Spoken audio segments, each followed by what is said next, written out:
Recently, Phil Spencer was in Japan.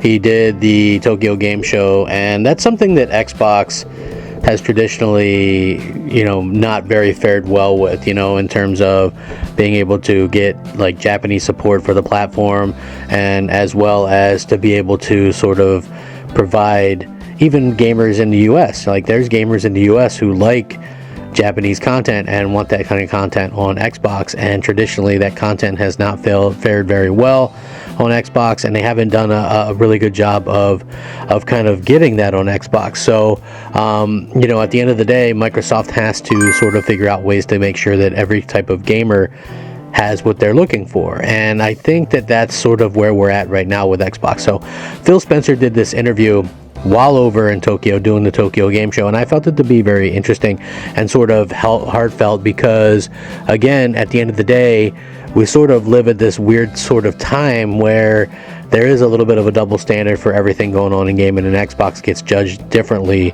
than PlayStation or even Nintendo, obviously. So I felt like this would be a good video to talk about. Thank you guys for joining me. Should be fun.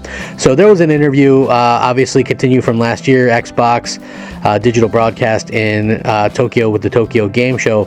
Phil Spencer, CEO of Microsoft Gaming, visited Japan to meet with the Xbox community and publishing partners after the showcase. So on the one day that was open to the public, they visited the venue in person and enjoyed interacting with Japanese gaming fans. And the reason Spencer goes out of his way to visit on the public rather than business days is because he wants to interact directly with the fans. And although it may be difficult for the staff to make sure there are no problems, is typical of Spencer, who places the utmost importance on the community itself. They had a chance to interview, and I'm going to link this and you guys can check it out. You'll have to use Translate on it though. I did, so if it's not perfect one for one, forgive me. But Xbox digital broadcast was distributed on about the future development of the video games on Xbox, and the first thing they would like to ask is the surprise appearance at the Final Fantasy Fest and things like that. Was finally able to fulfill his promise. Phil was on Final Fantasy 14, and Phil said, in June I already decided to participate in the Fan Fest, so it was easy for me to answer the question.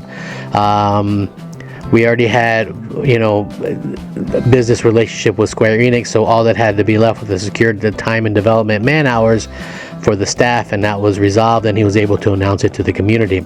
And then the other question was, over the past few years, I get the impression that the distance between Square Enix and Xbox has narrowed considerably. In the future, can we expect big titles such as Final Fantasy 16 and still unreleased Final Fantasy 7 Remake to be released on Xbox? And Phil actually responded, I can't talk about specifics of Square Enix at this point, but we were able to announce a few things at the showcase, including Octopath Traveler 2. I think it was important for me and the Xbox community that I was able to take the stage in Las Vegas with Square Enix's CEO, and that we will further strengthen the support on Xbox. Asking about the impressions of the Tokyo Game Show in Japan after a long time, Phil says, I went to TGS last year as well, but it was a very short trip. The reason was that my stay was cut short due to the acquisition of Activision. This afternoon I'll be going to the show floor for the first time. I'm also happy to see so many game fans in the attendance on the day that it was open to the public.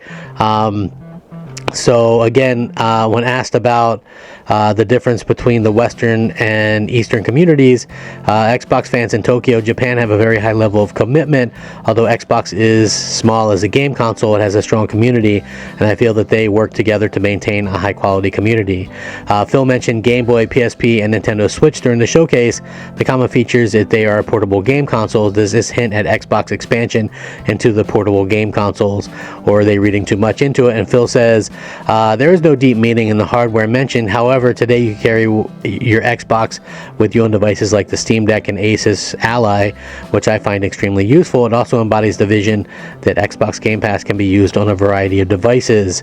And they went on to talk about some other things in it.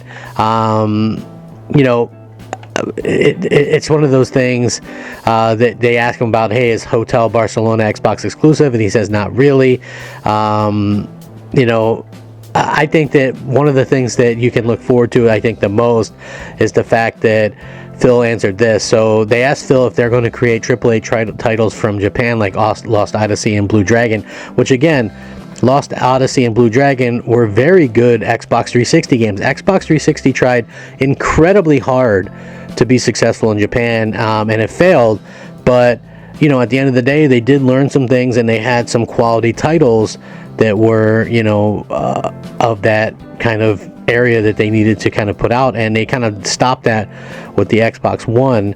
And I think you have to be able to kind of keep it going forward with a new Xbox. So it looks like they are going to be doing that. And so Phil, I thought, did a really good thing.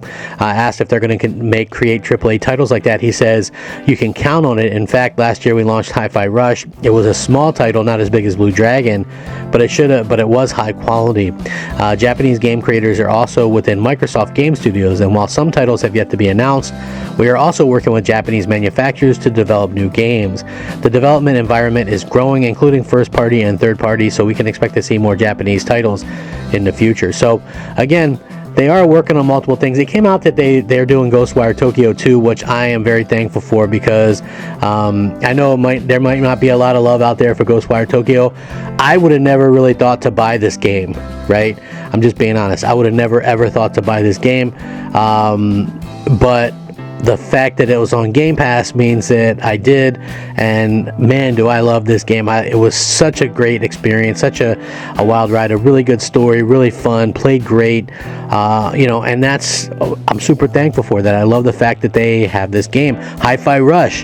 Who would have thought that two of the games that I had the most fun with this year were both from Tango Gameworks, you know, their Japanese game studio, and it was Hi-Fi Rush, which I played and beat. I spent about 20 hours in that, and then I spent about 30 hours in Ghostwire Tokyo.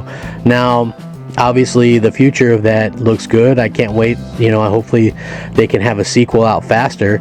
You know, I don't want to wait like 5 years for one, but it was such a good game, and I had such a good time with that. You know, and I think that's what gets lost nowadays. You know, we see a certain thing, and I'm glad that Microsoft has Game Pass, because they're able to do these different things. They're able to try these different things, and that to me is just mind-blowing. You know, we never would have had that before. We had a Microsoft that would have stuck with Gears, Halo, Forza, Fable, you know, stuff that sells really well. But I love the fact that now we're at a particular time where they can take these chances with these other games, and it's really paying off for everybody. So that is incredibly nice to see, and you know, nice to see that they're going to be able to have content that appeals to everybody. And I get not all that stuff is going to appeal to me or you, but there's probably somebody out there that's going to be thankful for that and happy that they are kind of catering to them. So with that being said, let me know what you guys think. I'm the Crap Gamer, and this has been Crap Gamer Reviews. Thanks for watching. Please leave us a thumbs up, subscribe if you haven't already. Rack 'em up. Crap Gamer out.